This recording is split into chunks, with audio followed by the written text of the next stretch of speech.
పడిపోకుండా ఉండాలి, దిగజారిపోకుండా ఉండాలనే దేవుని ప్రణాళిక. ఎల్లప్పుడూ ఆయనని సేవించాలని ఆయన ప్రణాళిక. కానీ మనం ఏం చేస్తున్నాం?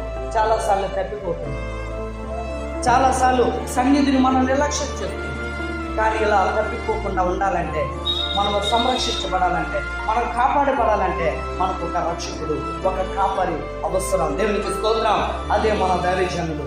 దైవజనులు మన కొరకు దేవరాత్రులు ప్రార్థన చేస్తారు. ఎందుకు తెలుసని? మనం ఆశీర్దింపబడాలని. చాలా మంది ఆశీర్దింపడితే సేవకులు సంతోషిస్తారు. మీ సంఘబిడ్డలో చాలా మంది ఉద్యోగులు వస్తే ముందు సంతోషించేది సేవకులే. సంఘబిడ్డలు అభివృద్ధి పొందుతున్నారంటే ముందు సంతోషించింది సేవకులే. వారికి ఉన్నా లేకపోయినా, వారి స్థితి బాగాలేకపోయినా, నా బిడ్డలు, నా గొర్రెలు అభివృద్ధి చెందుతున్నారని ఒక ఆశ, ఆనందం సేవకులకు ఉంటుంది. దేవునికి స్తోత్రం. హల్లెలూయా. అందుకే దేవుని బిడ్డారా, ఎల్లప్పుడూ ప్రతి క్షణము, ప్రతి గడియ, ప్రతి రేయి మన సేవకులు మనం సన్మానించాలి.